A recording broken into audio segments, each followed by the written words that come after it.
morning, everybody. I got to geek out for a minute. I'm Miss Becky, and I'm super excited that our authors are here. Thank you so much for joining us. We've been planning this event since the fall, and we are incredibly excited to see it all finally come together.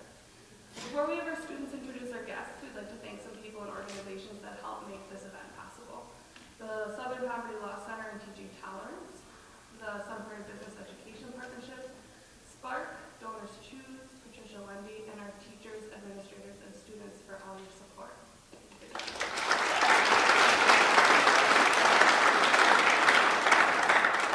Also, if you're inspired by what you hear today and you want to continue this conversation and join us, look for posters and announcements next week. We're going to be having an event at the Sunbury Public Library next Thursday night after school. So we're going to turn it over to our students who will introduce our authors.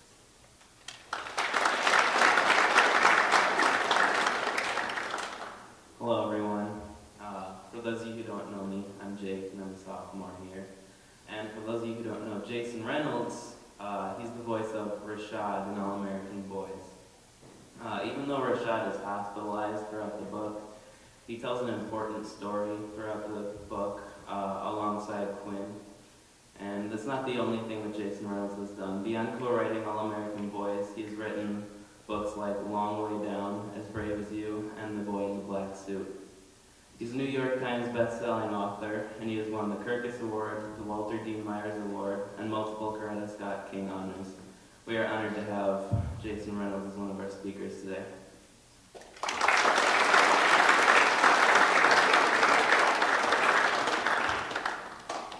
Hey guys, how are you today? No. For those who don't know me, my name is Kyla Wallace and I'm a junior. I am here to introduce one of our special guests, Brendan Kelly. Brendan Kelly is the author of The Last True Love Story, The Gospel of Winter, his upcoming book Tradition, and of course he is the voice of Quinn in the best-selling and Coretta Scott King Author Award-winning book All American Boys, co-written with Jason Reynolds. In the book All American Boys, Quinn watches a policeman wrongfully beat Rashad, a classmate of his. At first, Quinn pretends not to see it, and after a few happenings, Quinn decides to help Rashad explain the story. Brendan Kelly is a New York Times best-selling author, winner of the Coretta Scott King Author Award, Walter Dean Myers Award, and the Amelia Elizabeth Walton Award.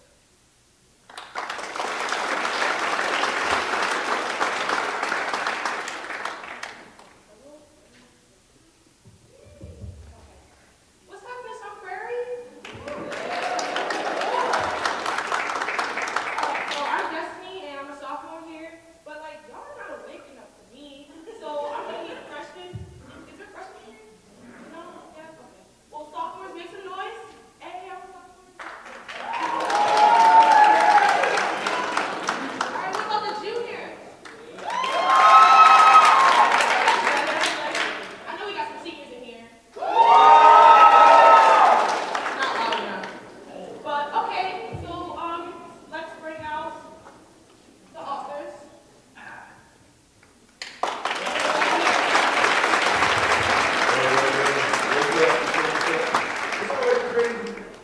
It's always crazy when people be like, yo, what is seniors at? They be like, because they know they about to be out of there.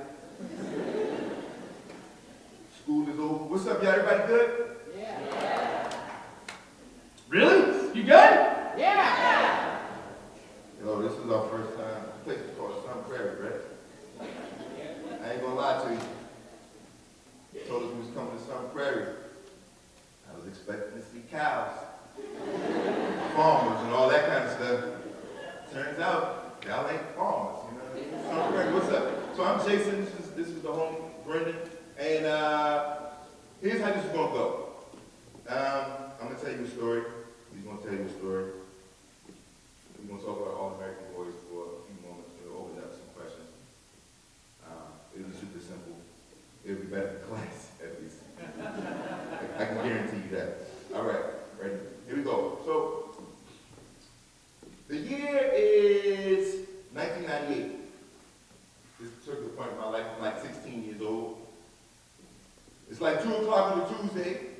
Myself, 3 of my friends, in the car, riding through the hood. It's 98, so to give y'all some context, this is like right after Biggie died. Everybody know who Biggie was. So, if you don't know who Biggie was, might have to be about it. Biggie just died, so we blasted Biggie in the car to pay homage to our fallen hero.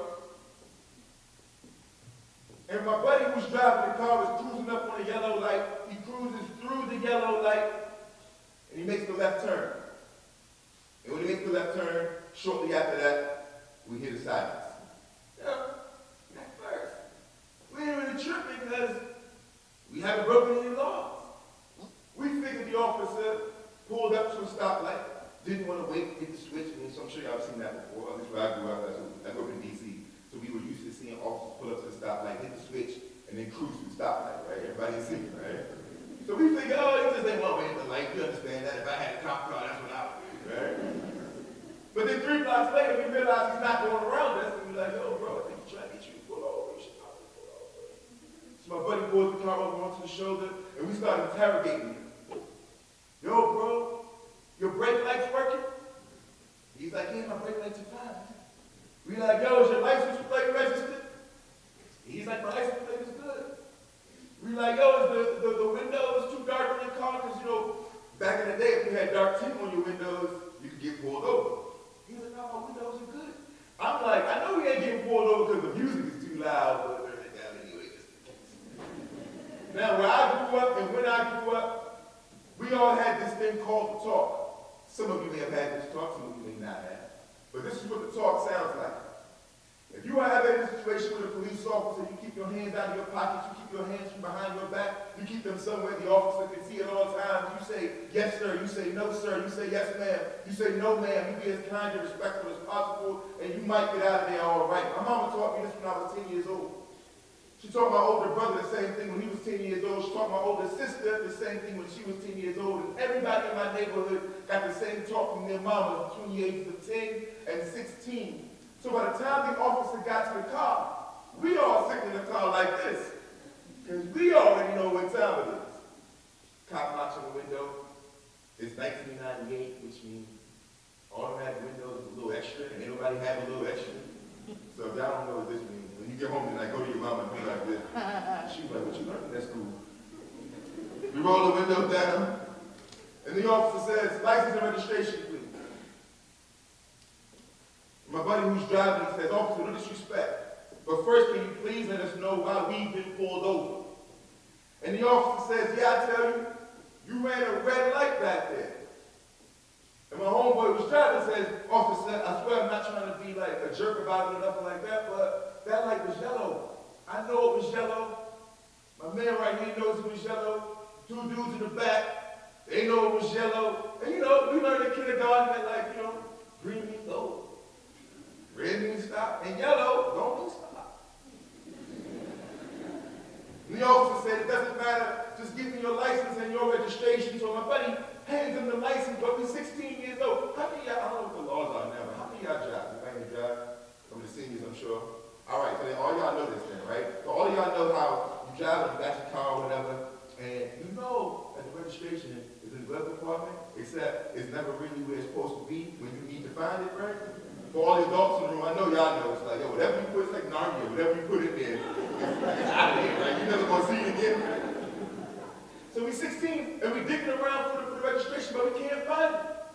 If all my job is in the building, y'all know why this is a big deal. If we can't find the registration, we can't prove that this car is stolen. We can't prove that we're supposed to be in the vehicle. So the officer says, yo, I can tell y'all are panicking. It's all good. I'm going to step back to my squad car. I'm going to run your license. I'm going to give you 5 minutes. When I get back, you need to have license registration. We're like, oh, thank you, officer. Good looking out. We appreciate you. It's in here somewhere. Just give us a few minutes. We'll be ready to go. The officer walks away from the car, and we got to have a conference immediately. Huddle up, right? Because this is a big deal. The real reason we have to have this conference is because we got this one friend with us. And everybody's got, like, that one friend. You know what I'm talking about? Like, that one friend.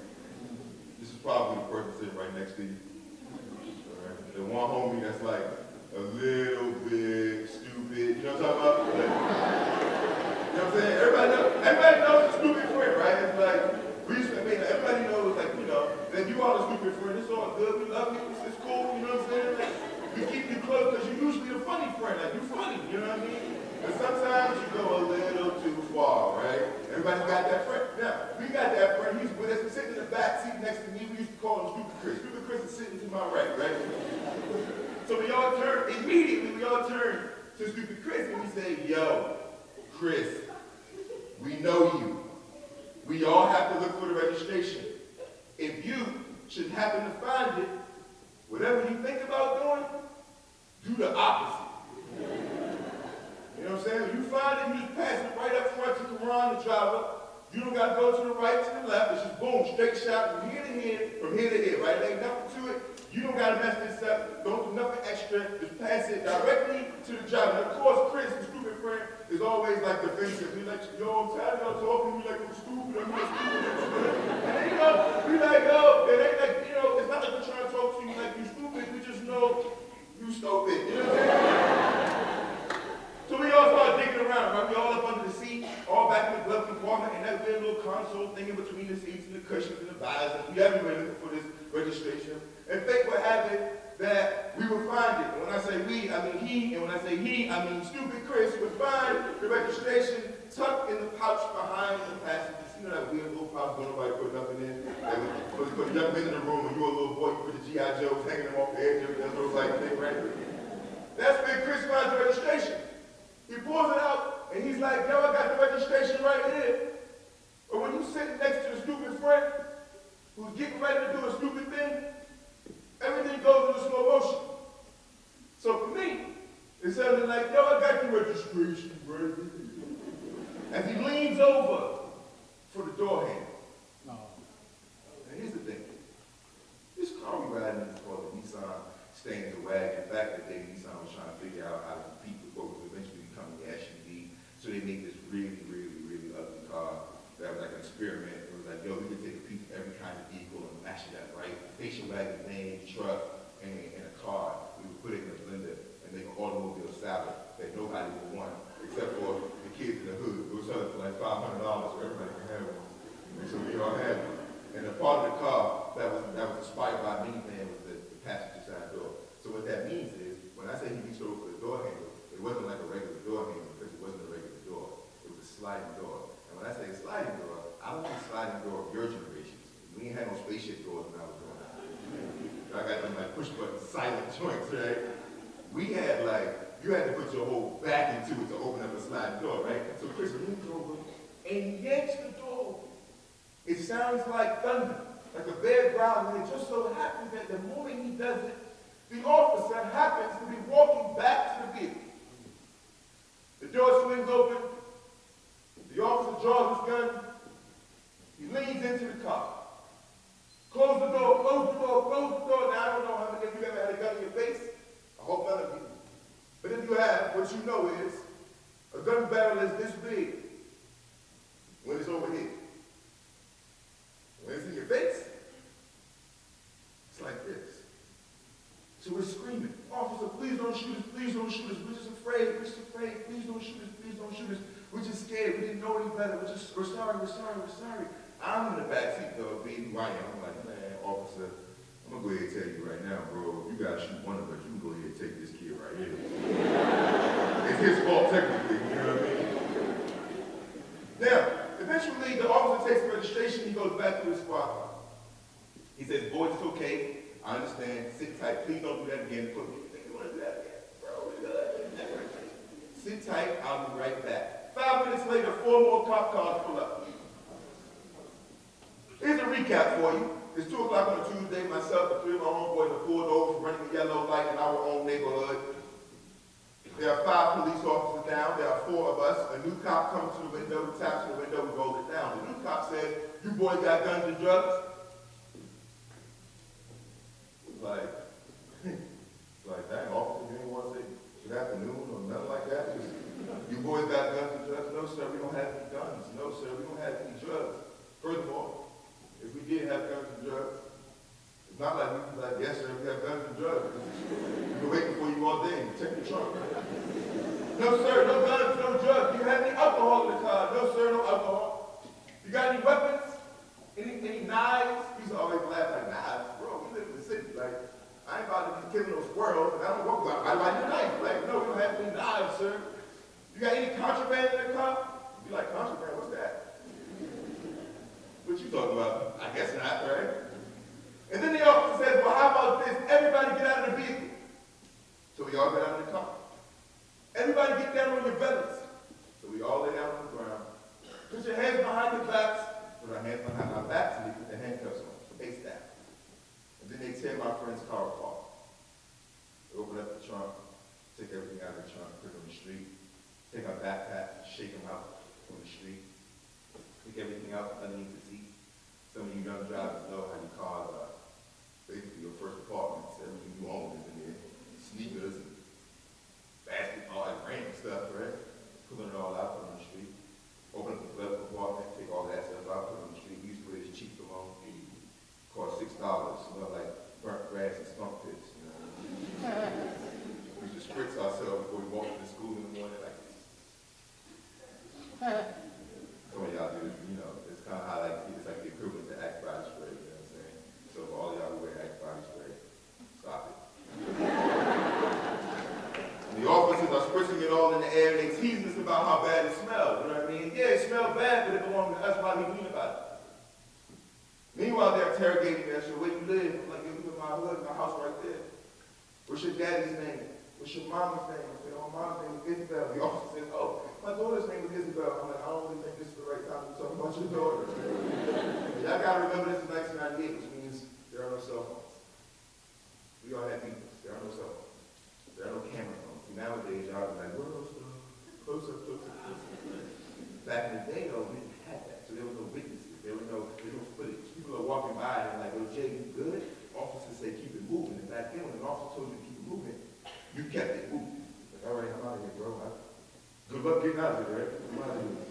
This goes on for 15, 20 minutes, and then eventually the cops, after they rip the carpet out of my friend's car, eventually the cops uncuff us and let us go. They hop back in their squad cars and they roll out, and we're left to clean up a mess. A mess that we didn't make. Chasing our homework down the block, picking up all our belongings. A mess that we didn't make.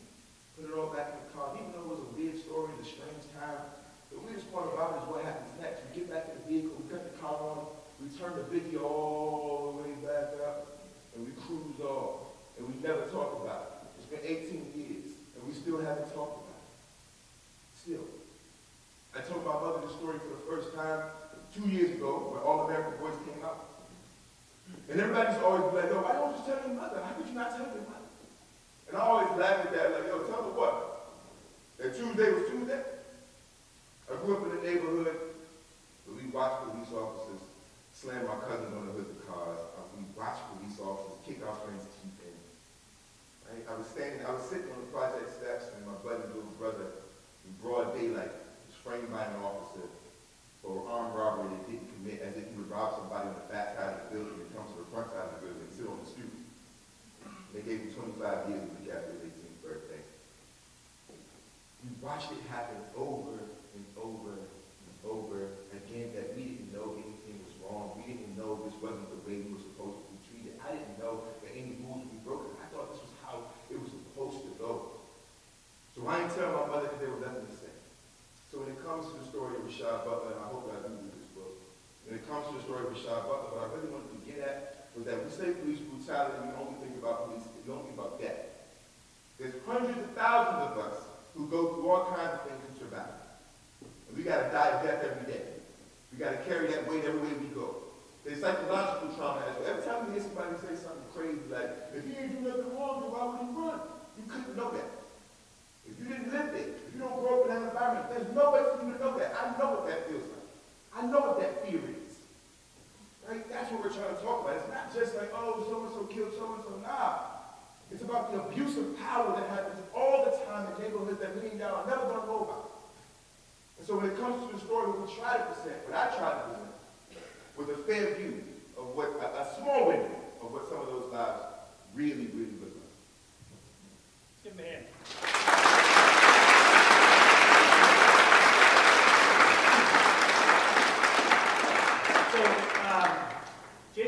told you about a story that helped inform him as he was writing Rashad's half of All-American Boys. And I, too, have stories to share that informed me as I wrote Quinn's half of the book. And this is a book, for those who maybe didn't hear, it's a story about two boys, one black, one white, who live in the same town, go to the same high school, are going to the same party on Friday night, stop at the same corner store on their way to that party, and Rashad Butler, the young black boy, is brutalized by a police officer, and Quinn Collins, the young white boy, witnesses this brutalization, and more to the point, he knows the police officer. The police officer is a father figure for him, someone who stepped in when his father wasn't around. And we wanted to come at this story thinking about what it means, and especially I think about this now, as we reflect on the 50th anniversary of Martin Luther King Jr.'s assassination, about a speech that he made in 1968 at Grosse Pointe High School. We spoke about two Americas living side by side, and how that reality is still a reality today. Because when I think back to the kinds of stories that helped inform me, as I sat down to write Quinn's half of the book, I think about Brendan Kiley in 8th grade. I grew up just outside of Boston. And when I was in 8th grade, we walked to middle school together, our group of friends. And when I was in 8th grade, I had a crush on this girl named Marie Dampolo. I really liked Marie Dampolo. And we walked into the corner store in the mornings and often buy like a Snickers bar, somebody might buy a bag of peanuts. But Marie Dampolo liked strawberry quick. You know strawberry quick? It's like Nesquik with strawberry. It's absolutely disgusting. But she liked it! So I was going to get it for her, but how did I do that? Well, once in a while, I'd walk to the back of the corner store. I'd open up that refrigerator. I'd grab that strawberry quick. I'd slip it on the inside pocket of my big, fat, triple fat goose jacket. I'd throw up my hood, and I'd walk out the door. I did that many times. I'm not proud of that. I'm not boasting. I'm providing you some context to think about this. Because really what I did, my father found this out at some point. He said, "What are you doing, Brendan?" I was like, "Oh, it's not a big deal. It's just a strawberry quick." He's like, "Brendan, that's somebody's hard-earned money. That's someone's hard-earned work. You're a criminal." I remember him saying that to me. It's pretty powerful words that sit in your mind when you're in 8th grade. Think about that. Because let me flash forward now to Brendan Kiley when I was in high school. I was the last of all my friends to get my license. So I had a big chip on my shoulder, right? Because finally, one night, it's my turn to drive the guys around. I'm really excited. And I was that wicked cool guy, as you could say back in Boston. I was that wicked cool guy who got to share the minivan with his mom. So cool. But whatever, because I'm driving tonight, guys. So here I am. I'm driving on Route 1 South, heading towards Boston, heading back towards home, driving a minivan full of white boys like me, cruising down the highway, listening to, by the way, at the time, Ice Cube's "It Was a Good Day," like I had any clue about any of that. Driving down the highway, I'm going 85 miles an hour in a 55-mile zone. I'm not bragging, I'm not boasting, this is dumb, this is dangerous. More to the point, it's illegal. And all of you, right, who raised your hand and have your license, you know that I'm breaking the law in two ways, because I'm speeding, and it's 30 miles over the speed limit, so it's also reckless driving. I'm breaking the law in two ways. And by the way, this was a little while back. I mean, I'm a little bit older than Jason, right? So these minivans were like, you know, early minivans, so they barely go 85 miles an hour. You know, the needle's like this, the car's like, it's crazy, right? But I'm doing that. Police car pulls out behind me. Now, where I grew up, and how I grew up, nobody ever had a talk with me. Nobody ever said, "Hey, Brendan, this is what to do when the police come," or even if the police come. In fact, growing up like I grew up, growing up in an environment the way that I did, I always just assumed that the police are called to protect society from crazy people like me who are breaking the law in 2 ways. That's just what I assumed. I think about that assumption as the story continues. Because if that cop car pulled out behind me, right? I'm nervous. It's the first time it's ever happened to me. What do? I floor it! I keep tearing down the highway! This is ridiculous! My friends are like, Brendan, pull over, pull over! I don't know where it's safe to pull over! It's ridiculous! Up ahead, I see an empty parking lot for a restaurant. I pull into the parking lot. I take my sweet time pulling into a parking space. Ridiculous! The police officer knocks on the window, asks for license and registration. I give him my license. I swear to you, I was so dumb, I thought the writing on the back of my license was the registration. Who gave me my license?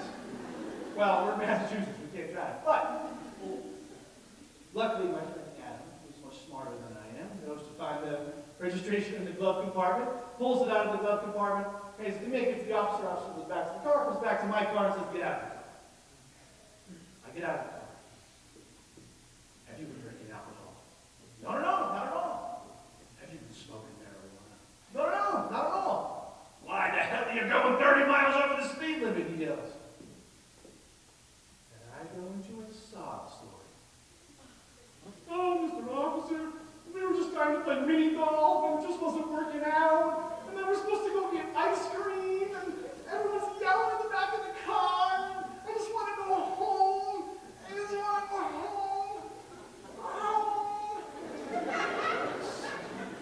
Ridiculous. Now, why do I tell this story? Because you know what happens next, right? Did I get a ticket? Did I get a ticket? No. Did I get a written warning? Not at all. But that's not why I tell the story. Because I'm sure the police officer took pity on me. I mean, my knees were knocking, I was going to make a little puddle between my shoes. I'm sure he took pity on me.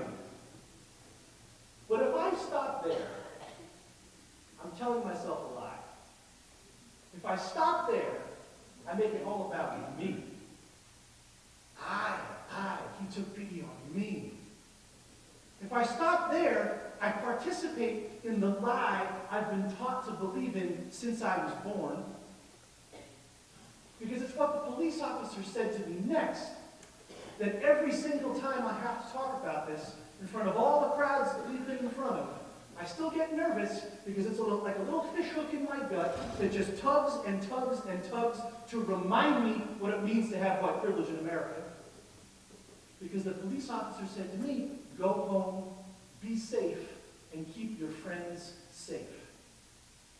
And I think about all the protection, all the pity, all the compassion that I was afforded in that moment. You just heard Jason tell a completely different story. And to think about that, as a white person, thinking about how do I begin to engage in conversations about race and racism in America, I don't have to look back 50 years to the assassination of Martin Luther King. I have to look at right now what it means to have this privilege and choose A, either to accept it and do something about that, or B, ignore it and remain part of the problem. I don't want to be a part of the problem. I don't want to perpetuate the lie that I've been taught since I was a child. I want to do something about it. But in order to do so, I have to start being honest. And I have to start being honest with myself. That's white privilege in America. I can't pretend otherwise, right? So as I sat down to work on this story, I thought about those kinds of moments in my life, and thought about what does it mean to begin to address this in a way that I hadn't been taught before. There weren't any other models for me, or there weren't many models for me growing up to begin to help me reflect on that privilege. And I thought, what would it be like if Quinn begins to reflect on this privilege in a way that maybe he hasn't before? That's that's basically how we got into working on this story together. And we just want to share a couple of other little notes, and then I think it'd be helpful to open it up into a Q&A. Because it'd be great to hear from you all. We get the chance to talk to students all across the country. We've had the great opportunity to talk to more than 50,000 students across the country. And one of the most interesting things about that is hearing from you all. What are the questions you have after you've heard these stories? What are the questions you have about the book, if you've read the book? What are the questions you all have about how we became friends? How this all started? Any of those kinds of questions are the kinds of questions we'd love to entertain. And I don't know if you want to add anything else? Or? Yeah, just the one final note for me is, because I know how these conversations go, and I know how this can get a little funky, right? So we want to be very clear. We're not anti-police. Right. And I know that's the easy out. It's the easiest way for everybody to disconnect and disengage. Like, oh, nah, we don't really rock with anti-police. I got police officers in my family. Yeah, that's true, right? We're not anti-police. We're not that irresponsible. We are irresponsible, but not that irresponsible. We're not anti-police. What we are, though, is anti-police brutality. And what we want police officers to be is anti-police brutality. And what we need all of you to be is actively engaging in this conversation. If not, when y'all old heads like him, the world don't look no different. The world's not safe for everybody. So at some point, y'all got to start having some tough conversations to get a little uncomfortable. Right? They can't all be self-defeating building. Sometimes it's going to have to be some discourse. All right? Because the only other thing that I'm going to add about that is exactly as Jason's saying, that we're not anti-police or anti-police brutality. You could write an all-American boy story about racism in healthcare, about racism in education, about racism in housing, about racism in banking, about racism in you name the institution in America, and it is institutionally racist. And so the issue for us, as Jason's saying, is how do we engage to begin to work on that together as a community. So thank you, and I think it's really, let's open it up. Yeah, so let's open it up. If you wouldn't mind bringing the house lights up just a little bit so that we can see folks. You know, I may sound, first of all, you know, I might sound like a wild person, like, telling you stories, but truthfully, we really do want to hear from you all. So if you have any question at all, come on up. There are 2 microphones here. It would be great to hear some questions from you all. Or you can just raise your hand from your seat and we'll get that. Yeah, There we go. I know how this goes. Exactly. How do we meet and decide when we're going to put together? I had this funny joke that I could never crack in spaces. Later. Anyway. Yo, you know what? This is what happened. Sound Industry, our publishing company, put us on the road together. We had written, so just so you know, we've written a bunch of other books separately. The publishing company, for our first novels, they were like, yo, we're going to put you 2 on the road together and send you around the country because nobody knows who y'all are. And so we put y'all together, and maybe people will come out and see the both of you talk because no one's going to come and see one of you talk. And it turns out no one also wanted to come and see both of you. And so we had a lot of time to talk, right? But it just so happened that like this tour started right after the Trayvon Martin verdict. Does everybody remember Trayvon Martin? Up top in the cheap seats. I remember Trayvon Martin? All right. Let's make sure we never forget Trayvon Martin, right? So Trayvon Martin's case ended. I called my mom. My mom was like flipping out. She was crying, right? My mom grew up in South Carolina. My mom got scars that many of us will never understand when it comes to the issue of race, right, in America. And she's crying, and she's like, yo, I got these kids, you know, I got these grown men who are my sons, one of which is me. He's traveling around, he got a big mouth and talking about trash, and I was going to get in trouble. Now, like, don't worry about it. I'm going on tour with this dude named Brendan. I told you about white boy. White boy? I was like, hey, you know, he seemed like a nice guy, though, from Boston. Boston? You know how they feel about us in Boston? It's the whole thing, right? So I'm like, I'm relaxed. Like, it's cool, don't worry about it. By the way, really quickly, if hearing the word white makes you uncomfortable, we ain't never gonna be able to have this conversation. Just so I'm clear, we gotta be okay with like white, black. It's okay, everybody. Those aren't slurs. Everyone relax, take a deep breath, right? It's okay, right?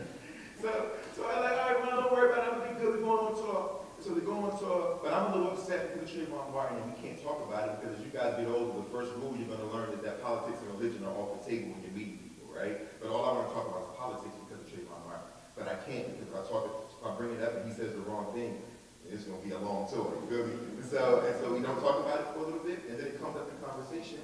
And when it comes up, fortunately for me, Brendan allows me to just talk, to just be angry, to bang on the table, to cry, to tell my story about what it meant, or what it feels like to live in this body every day, what it feels like to my family when we hear stories like that, right? And what he didn't do, which I've never experienced, is he didn't try to defend anything. And he didn't try to explain it away. He didn't try to say, well, that's not all of us, that's not me. You know what I mean? He just listened.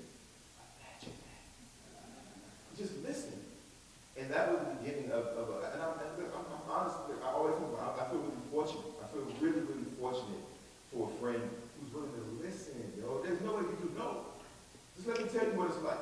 Without you trying to tell me I'm wrong. All of y'all in here got parents, most of you, I'm guessing have parents, and y'all know for a fact that the most annoying thing on earth is for you to tell your mama how you feel, and she tells you that that's not how you feel, and how you really feel is this way, right? So what you think you feel like for me? Right? All of y'all can connect with that, right? So what you think you feel like every day on the news, I gotta have somebody tell me what my story is not.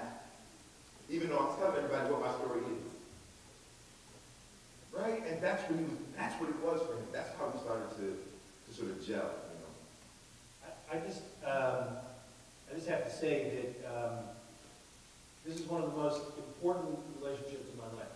I feel so grateful. I love this guy. Right? I love this guy. And he's one of my closest confidants in my entire life, after my wife. Right? But it's really important to me to not take that for granted. And so I love your question, because I think what it speaks to is that this book didn't come out of some idea. It didn't come out of a marketing campaign. It didn't come out of, oh, wouldn't it be cool if? It came out of a friendship that was born first and took time to build. I appreciate Jason talking about my listening, because I think it's very important for all of us to be better listeners. But in particular, as a white person who's engaging in a conversation about race and racism in America, my first responsibility is to listen. Listen. Listen to the truth coming from people in communities of color across this nation. Because historically and contemporarily, folks like me have not done a good job. We rewrite history and prop up certain heroes. We rewrite the present and talk about statistics, or talk about this is just a one-case scenario, or talk about this. If we're doing all that, we're not listening. Why? Or rather, what would it cost us to be quiet and listen? I think that's a really important thing. Especially, I think about this in the context of growing up outside of Boston, and to think about how when Jason's mother was like, Boston, like it's an environment in which there has historically been and continues to be deep segregation. And part of the issue in the contemporary setting in Boston is how societies shift and change, how some of these communities that have been historically pretty homogeneous in one way, pretty similar in one way, and are shifting and changing.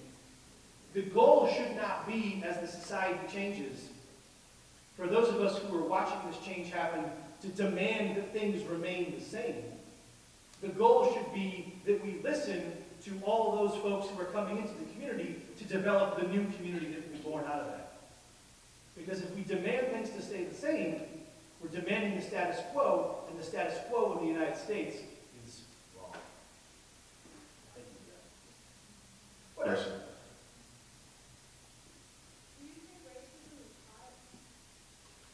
Do we think racism is taught? So, good question. Good question. So, yes. So I shared my story, right, about white privilege and the lie that I was taught, right? And part of, let me explain that just one step further. Part of what I think I was taught, right, was that I was an individual. That Brendan Kiley walked out the door, right, and I can do whatever the heck I want, and I can become whoever the heck I want to become, and it's all about me and my personal responsibility to myself and my actions. As opposed to thinking about what it means to be part of a collective, right?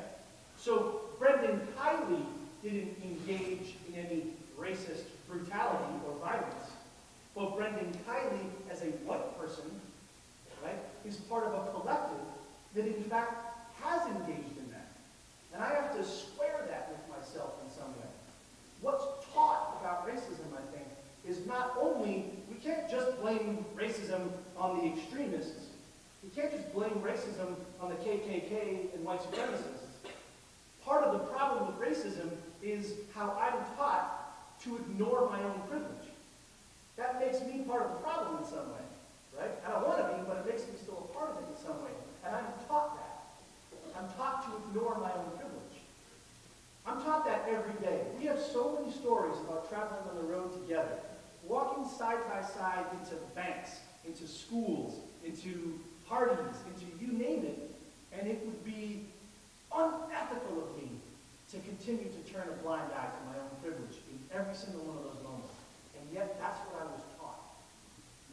Never mind the hate, because I think that's taught too. And we can think about this in other ways, right? Because that's a really good question. You know, race is a hot button topic because this is like woven into the fabric of America, right? So it's all every time we bring everything. But let's talk about sexism. Was I taught to be a sexist? Yes. Yes. Was I taught that? Was somebody saying this is how you be a sexist? No.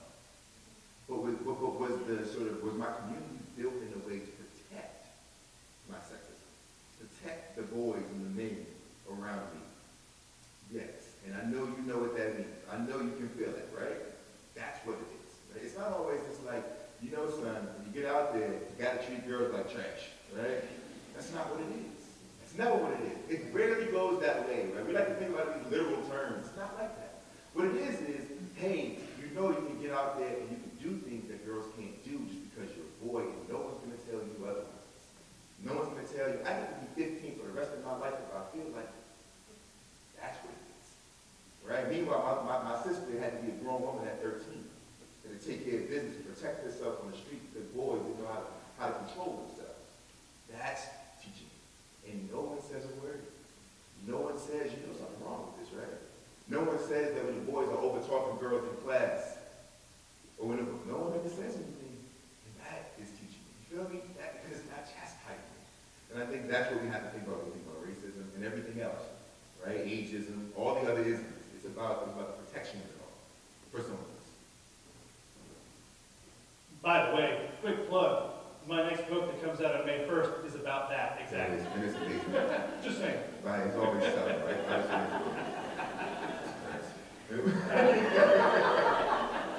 All right, what else? What other questions? Come on, I got it. How do you bring up conversations about white privilege and racism?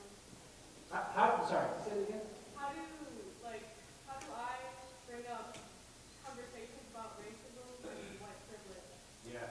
So the question is, how do I, and I can't see you in particular, but how do you bring up conversations about white privilege and racism?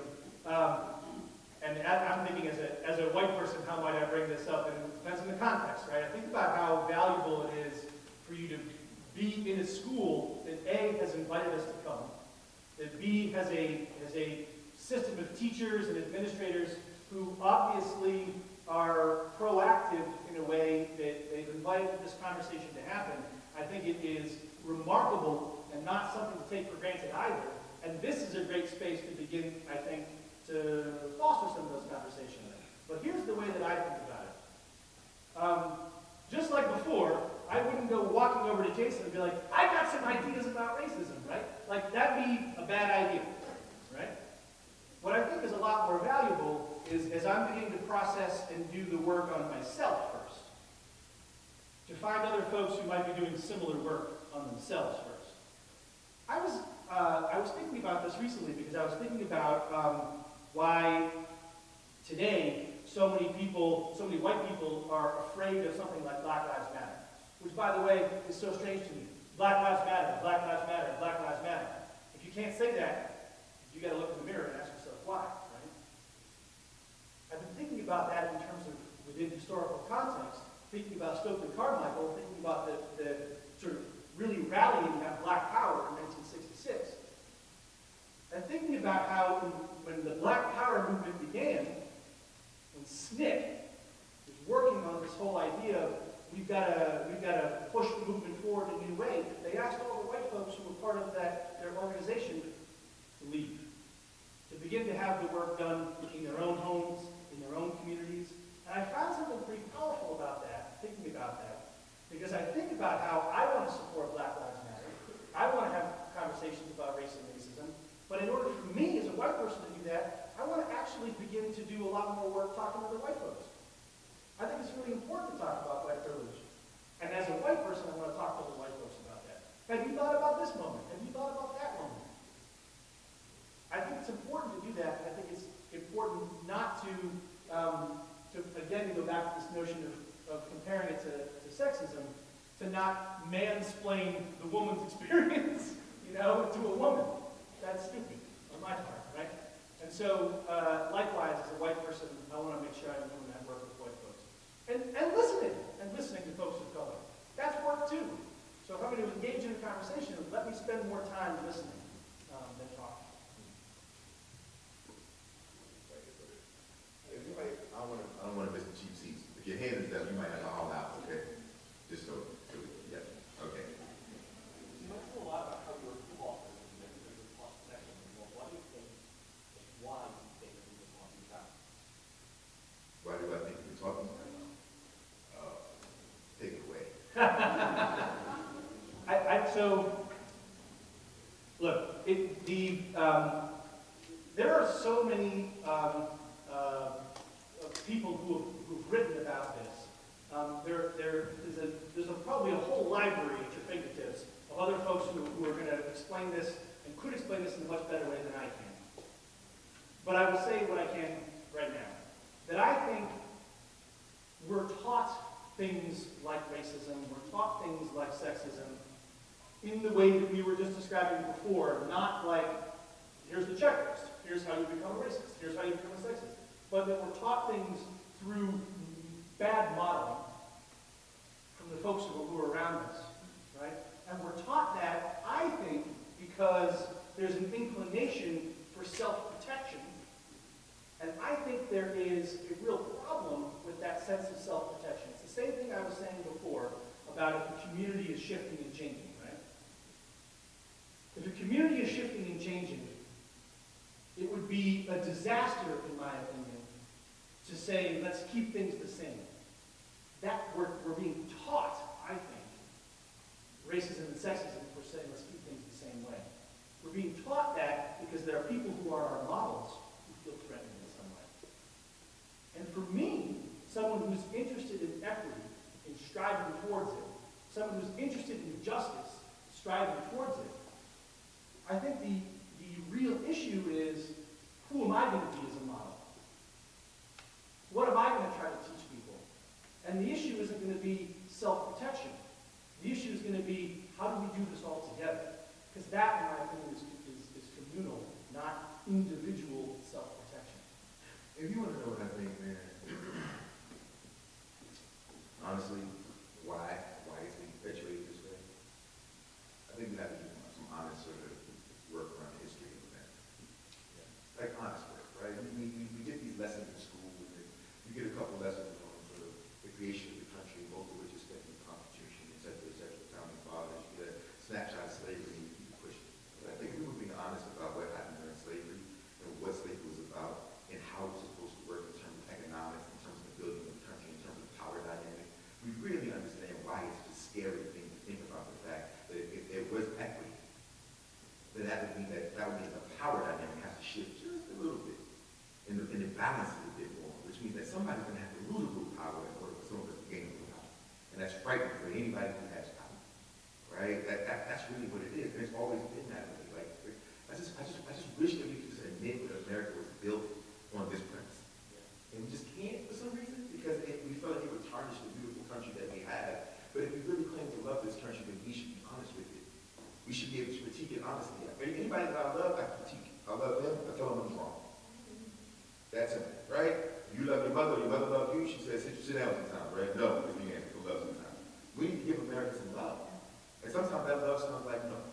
And sometimes that love sounds like honesty. And the honesty is, yo, you got dirty drawers like everybody else in the world. And we got to deal with it.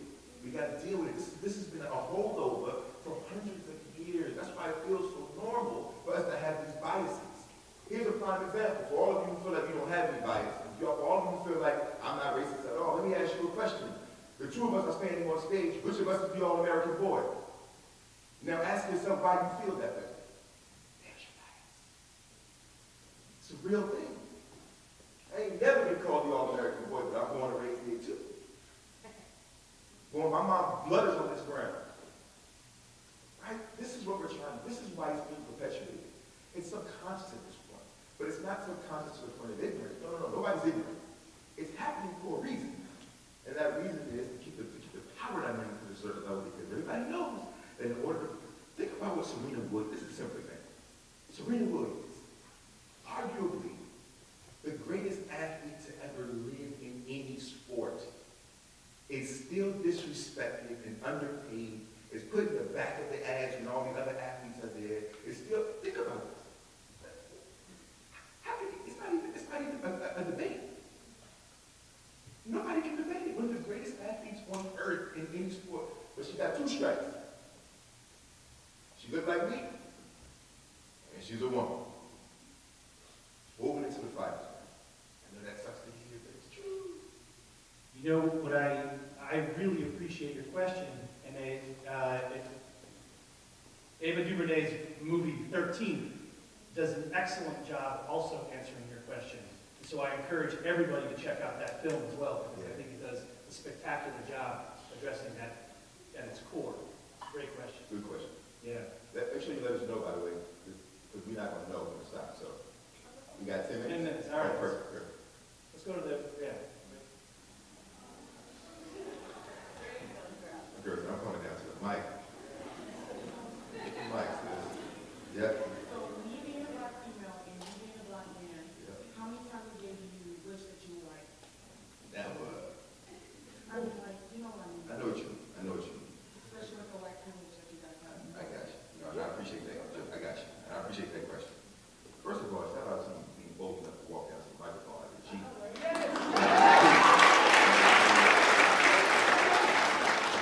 I appreciate that. I got one thing I want to say to you. I tell you later. How many times, the question is, as you all heard, how many times do I wish that I had the privilege?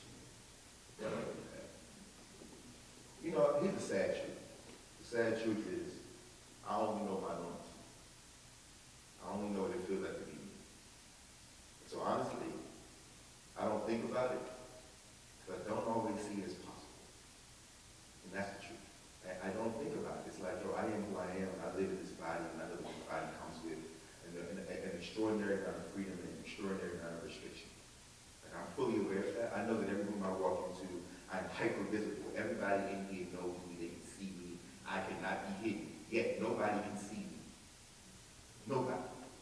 Right? I'm fully aware of that in every space that I walk into. Right? But that's my life. It's my normal. I didn't even come up with the idea of writing this book. He doesn't like when I talk about this, but it's his idea. You know why? Because I never see my life outside of my life. I don't intellectualize my blackness. I am who I am. So to write a book about it just didn't dawn on me. It was like, it's my life, my everyday. He can see it differently because he don't live it. It's a very different thing, you know. And so I don't necessarily think about, like, I wish I could do the things that he could do. I wish I could go to places and sort of be received the way that he's received. I just think about the fact that maybe right now I can't. But I also have a whole host of things that you don't have. And that's where I take great pride. I know that I'm built for tough, unbeatable. I come from a generation of people who were never supposed to read. A generation of people who weren't supposed to still be here. You were never supposed to, like, that's real. And I take great pride in that. And I'm unashamed about that. I don't care who will make you uncomfortable. If it makes you uncomfortable to hear that, what you think it feels like to live it every day? Like, I'm good with that, right? And so for me, that's what I hold on to. Is like, yo, I'm built for this. I can take the punches. I can take all the nonsense. I can take the hate mails and the ugly tweets and the Instagrams that call me all kind of names. I can take all that. It's like, oh, right. It's a privilege to me, even if I don't have the privileges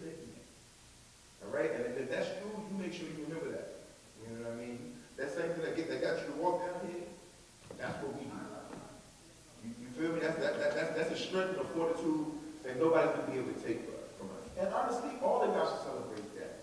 Just because you don't look like you come from this particular cultural background don't mean that you can't celebrate the beauty of it. He does. That doesn't take away from you. If anything, it adds to you. All of y'all love hip hop. Everybody love rap music, huh? I'm gonna leave y'all alone. Everybody love rap music.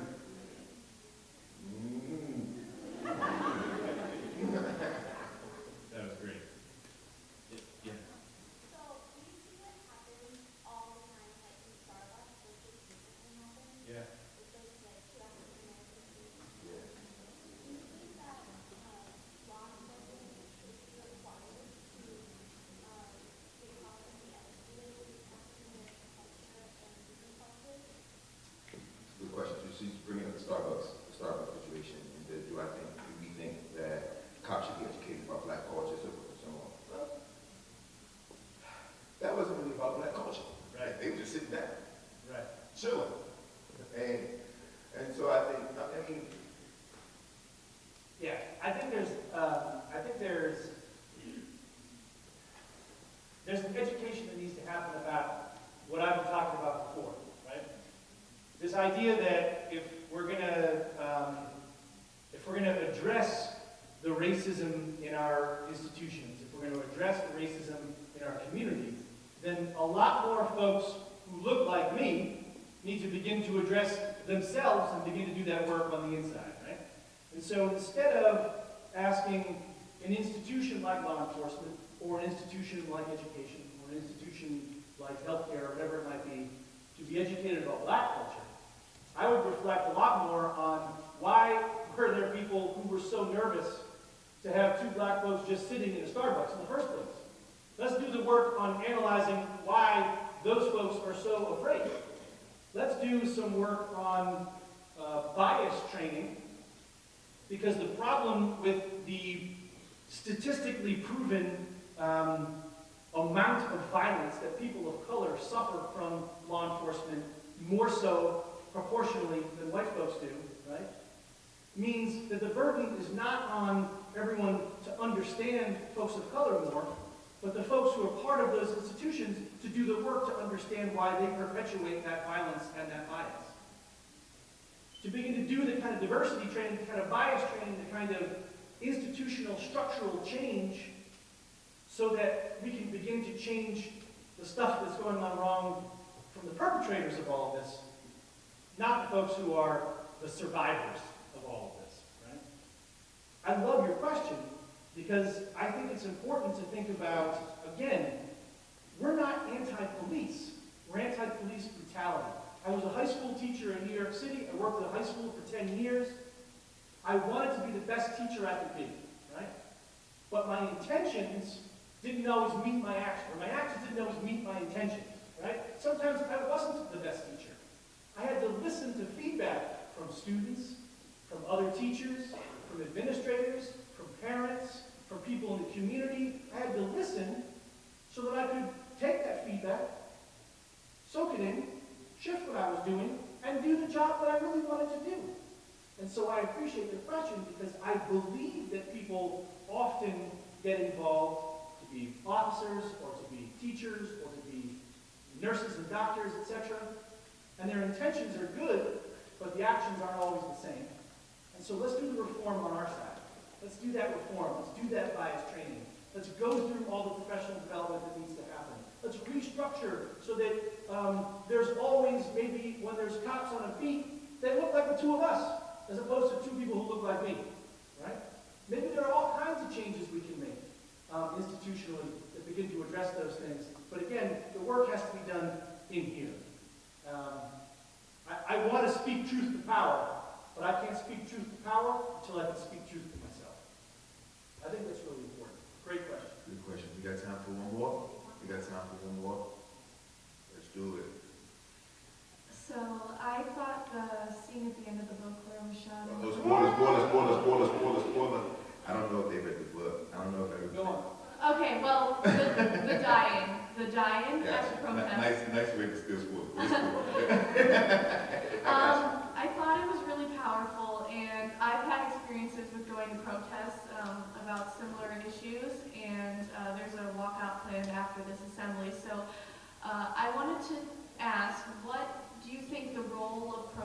and also the role of voting, especially with young people. What do you think that role is? All right. Good question. Thank you.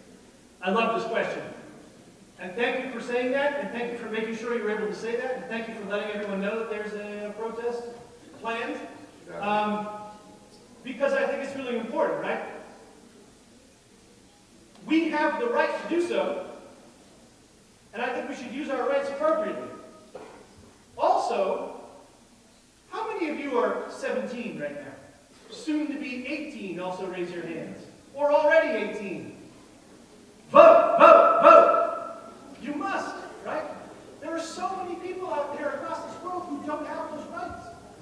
It's essential that you take advantage of that. I love that you just came down here to tell us about this, right? Because it's really important to act as a community, to not act as just like I'm a bystander, I don't know what's going on. I love the idea that people are thinking about being active and reminding us that on this anniversary 10 years ago, there was a school shooting. Because all of this violence is wrapped up together. All of this violence is wrapped up together. And we can't not talk about police violence without talking about gun violence in schools, without talking about it all together. So I really appreciate you saying that. Use your rights, exercise them, and go vote, and vote the fools out. And I just want to say, yeah, sure. I just want to say, agitation is always a gift, Agitation is a good thing. It's good to agitate. I mean, that's the only way that's what we came to do, is to agitate y'all a little bit, right? And poke a little bit so that you feel a little discomfort. Because from that discomfort, if you're able to sit with it and grow comfortable with it, then you grow, right? So agitation is a good thing. I want to offer one point, just as somebody because we have to be practical. Irreverence is a gift, but you have to be clear that there's a difference between irreverence and irresponsibility.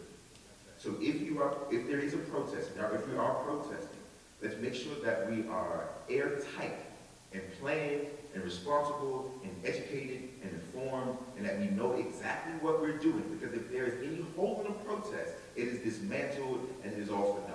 That's all I will offer, right? So it's all good, but remember, there's a difference between irreverence, which we all need, and irresponsibility. So just remember that going forward, but we always will support that, for sure, for sure. Thank y'all very much. We out here. Thank you.